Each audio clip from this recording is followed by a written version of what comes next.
This is Scott Ely, son-in-law of Joe Neighbor and husband of Nancy Ely. I thought I'd start this opening about Joe telling her story about her older brother, Bud Elliott, because I know a little bit about the ship and some of the fascinating things that he was involved with. In December of 1940, France fell to the Germans, and one of their prized possessions was the Normandy. It was an ocean liner that had started a new trend. It was cutting edge and also held the blue-red band for the fastest crossing. It was in New York Harbor when France fell to the Nazis, and in December of that year, we confiscated and took possession of the ship. From there, in 1941, February 9th, actually, it was to be converted into a troop ship and assigned a U.S. Navy insignia of the Lafayette. During this conversion process, while in New York Harbor, she actually caught fire. They were doing repairs to the ship to make her a troop ship, and what happened is that a torch set off some oily rags next, and the whole ship was soon consumed in fire.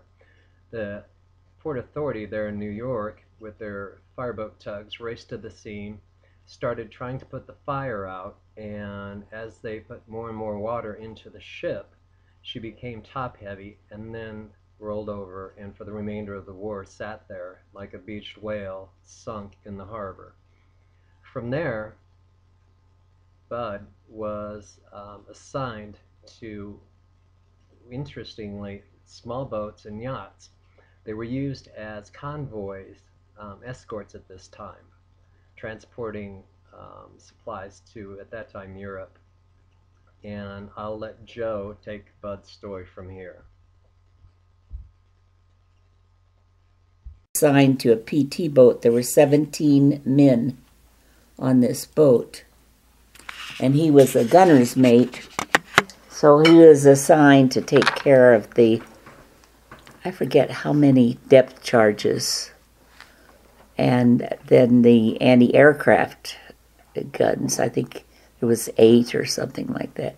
So he was in charge of running those things. Well, they had gone into a storm on the Atlantic. They were going down the Atlantic coast and taking, I don't know what, to the southern area. And but the PT boat was to protect the big ships and so on. And so they ran into a huge storm, Atlantic storm, and they couldn't call on their radio. There was no radio contact. So they were just there hoping they were with the convoy, only when daylight came there was no convoy. They were all alone out on the ocean. Without radio. Without radio. They had radio silence. And they were there 5 days and nights.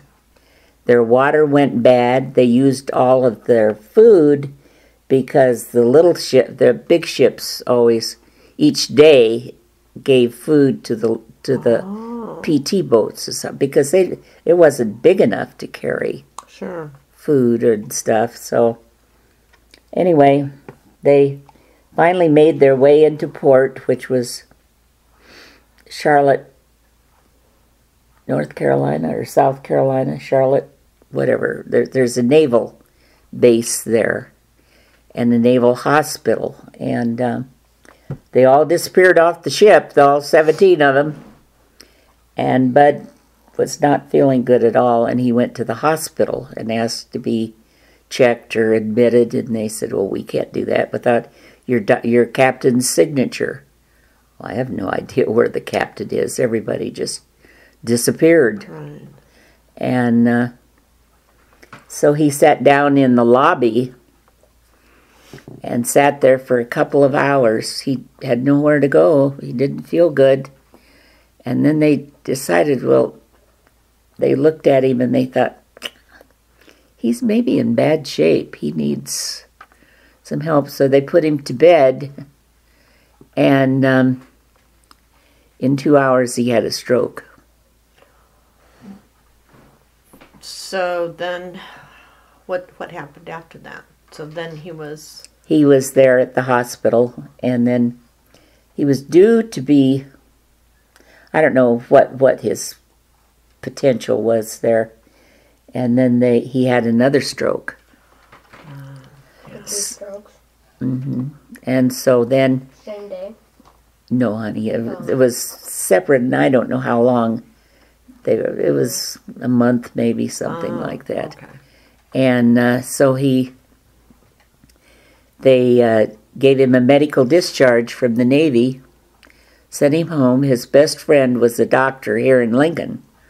And so they sent all of his medical records to his doctor here, and as a friend. It wasn't really nothing else. And so then when the doctor got his friend got all of his medical records, he says, well, they're saying you have 3 months to live. They hadn't told him that? Oh my gosh. Based on what? The condition of his heart? Based on. Yeah. He had heart conditions and so on. Well, he had smoked ever since he'd gone in the Navy. How long did I he didn't live know then? that. He lived 1 year and 3 months. The runner smoked when he was a kid. I don't know if he still smoked. That's true, in the movie. They never showed him smoking again. Uh-uh. What year would that have been in?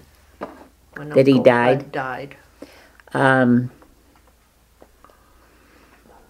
going to say 43 or 44. 19.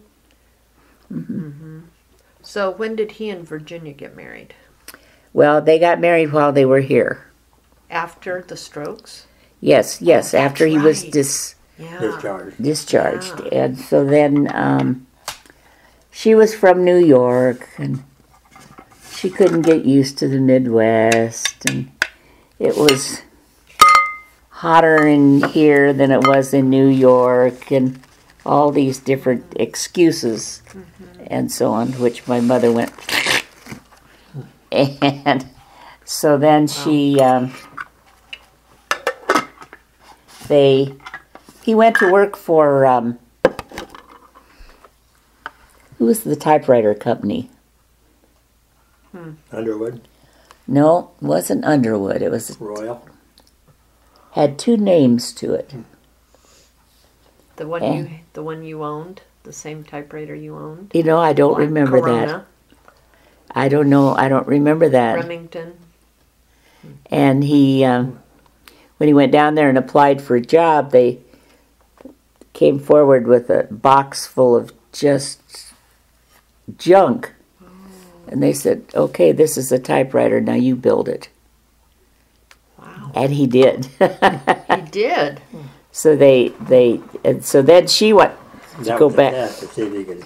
Yeah, and then she wanted to go back to New York, and so they ended up not going to New York City. They went to, I think, Albany, which is the capital of New York. And so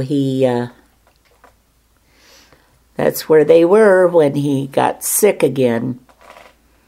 They had a French doctor at the local VA hospital, and I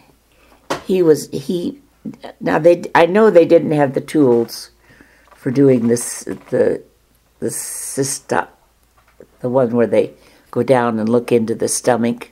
Oh. But he had some way, and he said, man, his stomach is full of pinpoint ulcers. They're bleeding or something, and so then he didn't live very long after that. Did she ever remarry? Yes, she did. She joined the Waves, and she met Wesley then, and he was a nice guy, and so. I said, if she's married to him, and he died, what should be? Of course, he was out of the service when he died. He didn't die in the service. So He probably wasn't taken care of by the army then.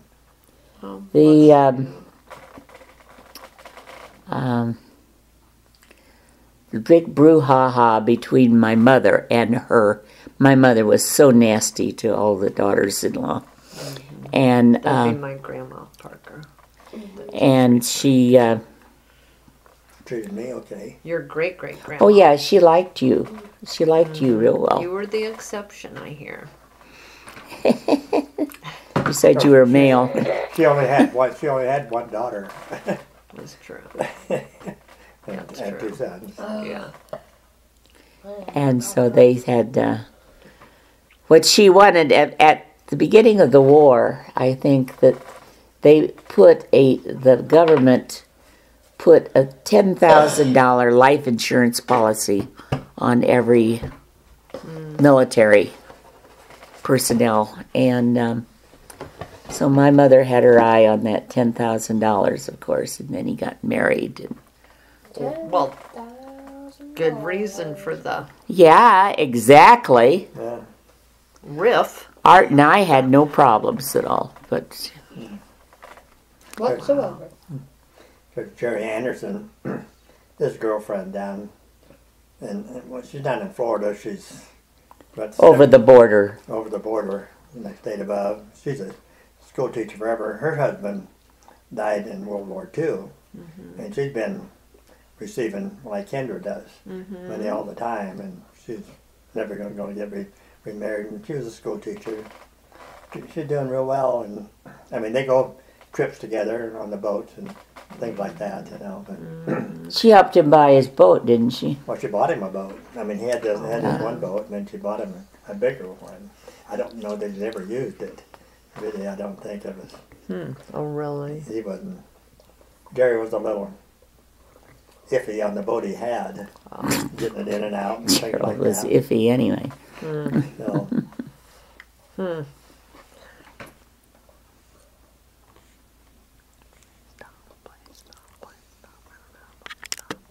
What's that? I don't know where it starts. What's that?